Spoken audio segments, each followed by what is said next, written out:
Las manos de la doctora temblaban. Yo la veía mirar mi expediente, no la pantalla del ultrasonido, donde el latido de mi bebé parpadeaba en blanco y negro. Estaba clavada en el papel, en el nombre de mi esposo impreso arriba con letras limpias. De pronto, apagó la pantalla a la mitad del estudio, como si hubiera cortado la luz de mi vida. «Señora Mercado», dijo, y su voz apenas era un susurro. «Necesito hablar con usted a solas, ahora mismo». Me llevó a su oficina, cerró la puerta y la aseguró. Yo pensé que algo estaba mal con el bebé. El corazón me golpeaba tan fuerte que lo sentía en la garganta. Me latían los oídos. No podía respirar bien. Entonces dijo algo que me dejó fría. «Tiene que dejar a su esposo hoy, antes de volver a casa, y primero consiga una abogada de divorcio». Me reí, una risa corta, absurda, como si mi cuerpo estuviera defendiendo la realidad de una frase imposible. «¿Qué? ¿Por qué? Vamos a tener un bebé. Estamos bien, no entiendo». «Ese es exactamente el problema», dijo pálida. «Lo que voy a enseñarle va a cambiar todo lo que cree saber de su matrimonio. Me llamo Dafne Ortega. Tengo 32 años y trabajo como directora de mercadotecnia en Querétaro, en una firma especializada. Vengo de lo que la gente, con educación, llama familia de abolengo. Nunca me gustó esa etiqueta, pero aprendí que a otros les importa más de lo que debería. Mi abuela, doña Elvira, falleció hace 5 años y me dejó un fideicomiso de aproximadamente 48 millones de pesos, además de la casona histórica de la familia Ortega, en Valle de Bravo, donde varias generaciones de mujeres vivieron, amaron y criaron a sus hijos. Yo no lo presumí. Trabajé por mi carrera, llevaba una vida sencilla, un coche viejo, el mismo café de siempre, la misma rutina para sentirme normal. La herencia era seguridad, no identidad, pero me convirtió en un blanco. Yo solo no lo sabía todavía. Conocí a Gerardo Mercado hace 4 años, en la gala benéfica anual de mi familia en la Ciudad de México. Yo estaba en la barra, intentando escapar de un hombre que a los pocos minutos de conocerme ya quería hablar de inversiones, propiedades y planes patrimoniales. En ese momento apareció Gerardo, alto, sonrisa fácil, modales impecables. Me preguntó qué estaba tomando. Hizo un chiste sobre el grupo que tocaba al fondo, y en lugar de preguntar por dinero, me preguntó por libros. Dijo que era asesor financiero y que lo invitaron de último minuto. Aseguró no conocer a mi familia. Con el tiempo, entendí que eso fue una señal de alerta. Un asesor financiero que asiste a una gala importante y no sabe quién es la familia anfitriona, no es despreocupado. Es alguien que finge, pero yo estaba cansada de gente obvia, de sonrisas que brillaban solo cuando escuchaban cifras. Y Gerardo, esa noche, parecía distinto. Salimos 1 año. Era atento, detallista, encantador. Recordaba cosas pequeñas. Cómo me gustaba el pan dulce, qué flores me daban alergia, en qué momento me daba sueño en los viajes. Pagaba cenas, aunque yo no se lo pidiera. Me decía que le gustaba cuidarme. Yo lo confundí con ternura. Mi mamá, Viviana, lo vio desde el primer encuentro. En cuanto él se fue, ella me jaló aparte. «Esa sonrisa no le llega a los ojos», me dijo. «Algo está mal con él, Dafne. Lo siento. Yo me ofendí. Le dije que estaba exagerando, que era paranoica, sobreprotectora. Discutimos tantas veces por lo mismo que terminamos casi sin hablarnos durante 2 años. Mensajes de cumpleaños, alguna felicitación corta y nada más. Yo elegí creerle a mi novio y luego a mi esposo por encima de mi madre. Nos casamos en Valle de Bravo, en la casona familiar. Todo fue hermoso, el jardín, la luz, la gente, las fotos que mi abuela habría querido ver. Gerardo lloró durante los votos, lágrimas resbalándole por la cara mientras prometía amarme y protegerme para siempre. Yo lo vi llorar y pensé, ¡qué suerte tuve! Hoy sé que esas lágrimas no eran de emoción, eran de alivio, como si se hubiera quitado un peso de encima, como si por fin hubiera llegado a la meta. Tardamos 2 años en embarazarnos. Intentamos de todo, calendarios, cambios de hábitos, esperanza y cansancio. Terminamos con una especialista en fertilidad. El diagnóstico cayó como piedra. Infertilidad severa por parte de Gerardo. Su conteo era casi inexistente. Concebir de forma natural era prácticamente imposible. Gerardo se derrumbó. Lloró en el coche. Pidió perdón una y otra vez como si fuera una falla moral. Yo lo abracé, Le dije que íbamos a resolverlo juntos, que eso era el matrimonio. En ese momento, yo no sabía que él no lloraba por dolor. Lloraba porque su plan se complicaba. Decidimos hacer fertilización in vitro con inyección intracitoplasmática de espermatozoides. Un espermatozoide directo al óvulo. Gerardo insistió en elegir la clínica. Dijo que él investigaría, que quería lo mejor, que no confiaba en cualquier lugar. Se encargó del papeleo. Yo, agotada, lo agradecí. Me parecía un esposo comprometido. El primer intento falló. Yo me hundí. Había esperanza invertida, tiempo, cuerpo, emociones. No me levanté de la cama varios días. Gerardo me sostuvo, me susurró que lo volveríamos a intentar, que todo iba a estar bien. El segundo intento, hace poco más de 4 meses, funcionó. Prueba positiva. 2 rayitas que lo cambiaron todo. Yo lloré de felicidad. Gerardo me abrazó y empezó a deshablar del futuro. Nombres, colores para el cuarto, planes. Y luego, como quien no quiere la cosa, mencionó que sería bueno actualizar mi testamento, ahora que seríamos familia. Me pareció práctico, incluso tierno. Nunca imaginé que en su cabeza el fideicomiso ya tenía su nombre escrito. A los 4 meses de embarazo algo se torció. No fue un golpe directo, sino un cambio de textura. Mi casa seguía siendo mi casa, pero el aire se sentía distinto. Gerardo empezó a poner el teléfono boca abajo en todas partes. Cambió la contraseña. Se salía a contestar llamadas y regresaba cortante, como si mi pregunta fuera un estorbo. Decía que eran asuntos del trabajo, casos urgentes. Empezó a llegar tarde varias noches por semana. Demasiadas para alguien que no salva vidas en una sala de urgencias. Encontré recibos, cenas caras para 2, en lugares a los que yo nunca había ido con él. Un hotel cerca de casa. ¿Para qué necesitaba un hotel tan cerca? Cuando pregunté, tuvo respuestas rápidas, ensayadas. Y si insistía, su tono cambiaba. «Dafne, estás paranoica. Son las hormonas. Las embarazadas se ponen irracionales. No te conviertas en esa esposa». Lo decía con una calma cruel, como si mi intuición fuera un síntoma, no una alarma. Me hacía sentir culpable por dudar. Me pedía disculpas. Y yo, con el cuerpo cansado y el miedo de romper mi familia perfecta, terminaba pidiéndolas. Luego llegó la presión por mi dinero. No fue una conversación seria y adulta. Fueron pequeñas mordidas repetidas, cada vez más atrevidas. Deberías agregarme como beneficiario del fideicomiso. ¿Y si te pasa algo en el parto? Necesito poder acceder a fondos para el bebé. Necesitamos un poder notarial. Es sentido común. Todas las parejas lo hacen. La casa de tu abuela es demasiado grande. Hay que venderla y poner ese dinero a trabajar. Yo sé exactamente dónde. Yo me negué. Primero con suavidad, luego con firmeza. En cuanto dije que no, su calidez se evaporó. Se volvió frío, distante. Se orillaba en la cama, decía que yo me movía mucho por el embarazo. Los pleitos aparecían por cualquier cosa, y cuando yo ya estaba cansada de discutir, me castigaba con silencio. Silencios que duraban días hasta que le daba hambre. También dejó de tocarme, lo disfrazó de cuidado. «No quiero lastimar al bebé», decía. Sonaba considerado, pero se sentía como rechazo. Cuando intenté hablarlo, me llamó necesitada, hormonal, difícil, y por primera vez en mi vida empecé a preguntarme si yo era el problema. Una madrugada lo escuché en la cocina. Era tarde. El mundo afuera estaba apagado. Yo caminé despacio y lo vi encorvado sobre el teléfono, hablando bajito. «Ya casi», decía. «Para la primavera todo va a estar arreglado». Colgó al verme. «Emergencia del trabajo», dijo. «Vete a dormir, amor». Yo no pregunté lo que debí preguntar. Estaba cansada, asustada, aferrada a la idea de que mi matrimonio seguía bien. Cuando una persona está embarazada y construyó su vida alrededor de una historia, a veces prefiere creerle a la historia. Mi amiga Tania vino a comer días después. Me escuchó justificarlo todo.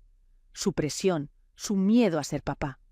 En un momento, dejó el tenedor y me miró como quien ya no puede fingir. «Dafne, escúchate», dijo. «¿Cuándo fue la última vez que hablaste con tu mamá sin orgullo de por medio? ¿Y cuándo fue la última vez que Gerardo se alegró de verte de verdad, sin actuar para nadie?» No supe responder. Esa noche entendí que mi intuición no estaba exagerando. Estaba pidiendo ayuda. En mi cita de control con ultrasonido, mi doctora habitual no estaba, y me atendió la doctora Clara Briseño. Todo iba normal. El gel frío, el movimiento del bebé, preguntas de rutina, hasta que abrió mi expediente, vio el nombre de mi esposo y se quedó inmóvil. Sus manos empezaron a temblar.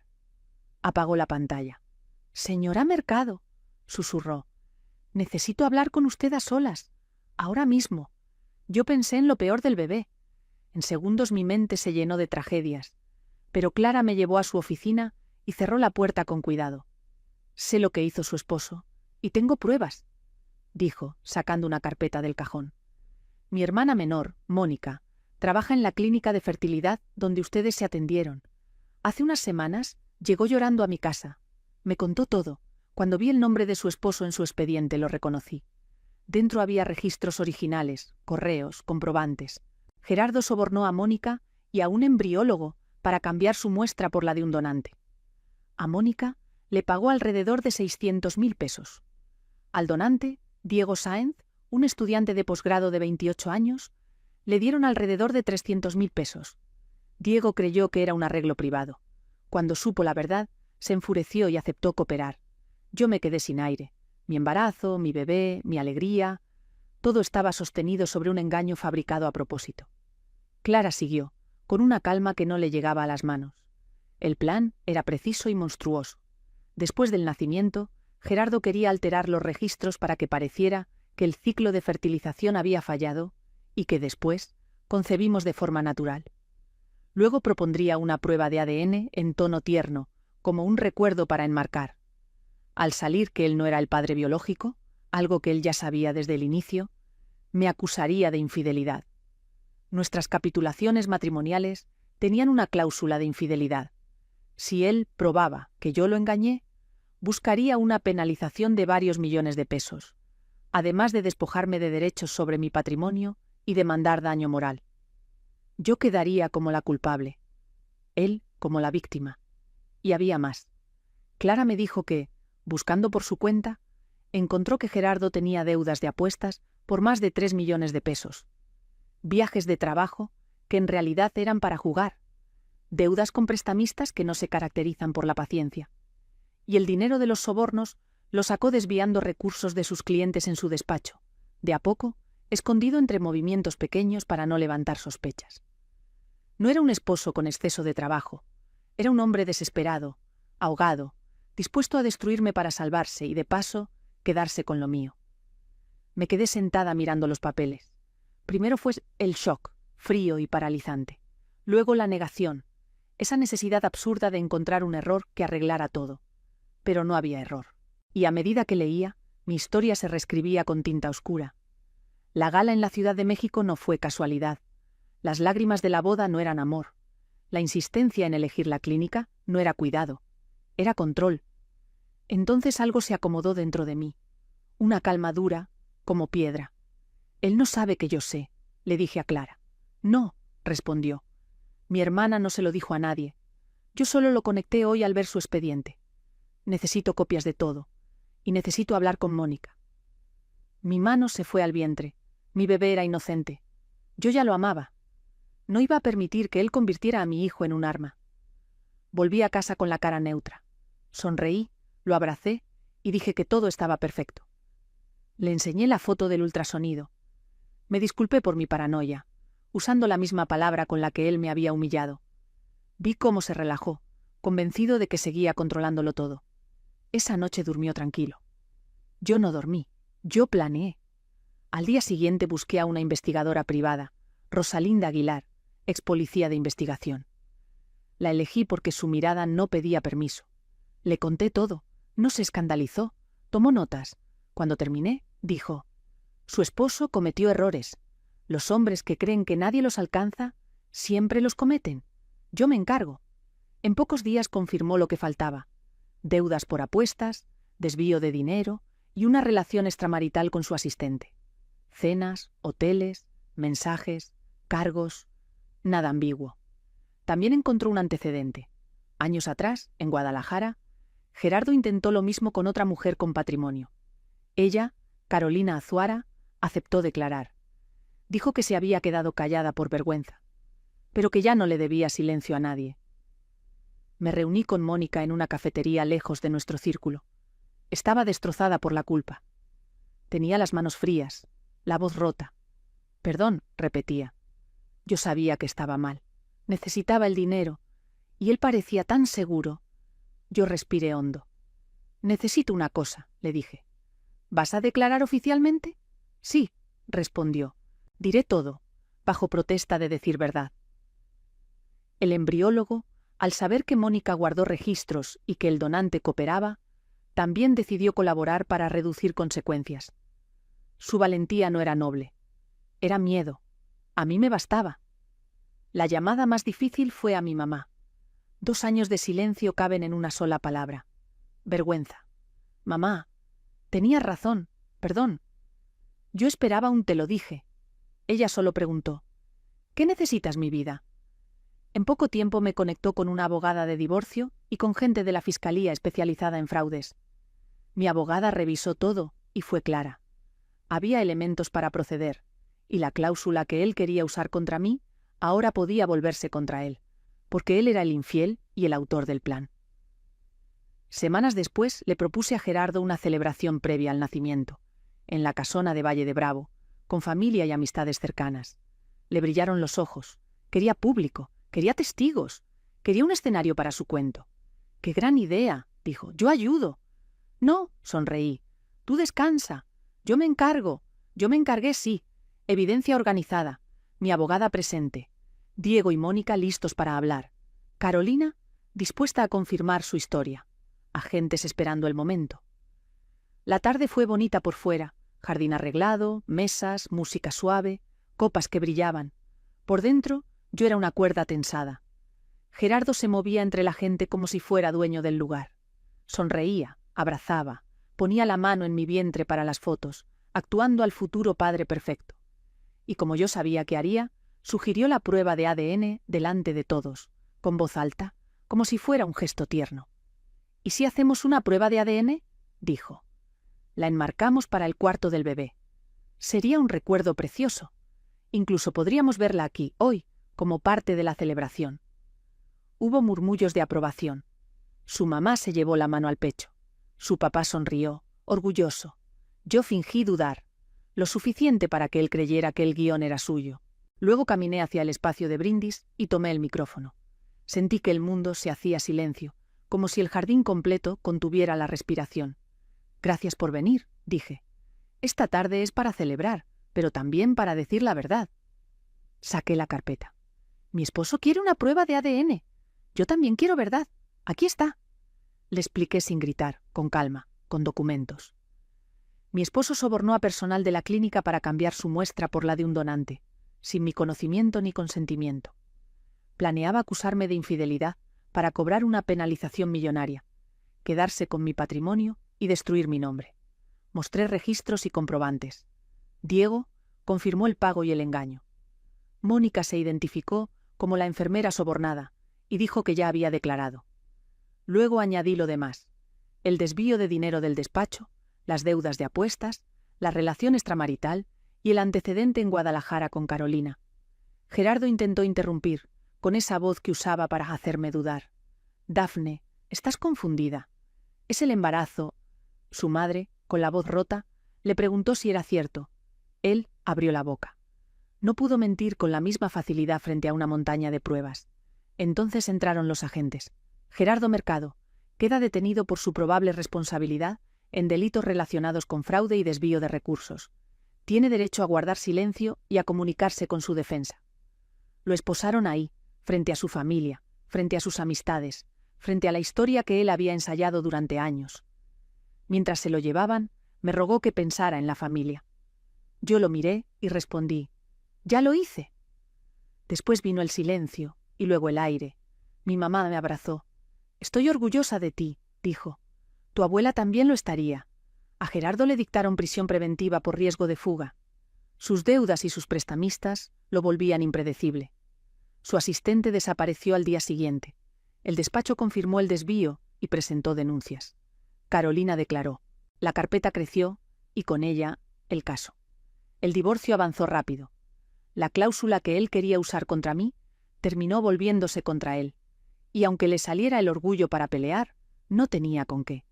Todo lo que decía tener era prestado, inventado o robado. Mi bebé nació meses después, sano, perfecto, inocente. Algunas personas preguntaron si buscaría a Diego. No lo hice. Él no quería ser padre, y yo no necesitaba que lo fuera.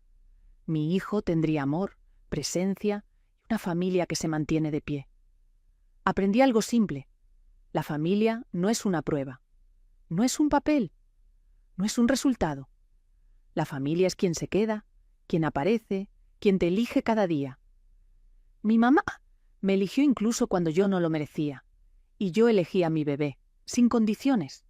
Una mañana, sentada en la cocina de la casona, vi la luz entrar por ventanas que han visto vivir a generaciones de mujeres. Afuera, el jardín florecía como si no supiera nada de traiciones. Puse la mano en mi vientre y sentí movimiento. Gerardo quiso quitarme todo: dinero, reputación, paz. Lo único que logró fue recordarme quién soy. Soy una Ortega, y nosotras no nos rompemos. Nos doblamos, nos adaptamos, sobrevivimos, y cuando alguien intenta quemarnos, nos levantamos y construimos algo mejor.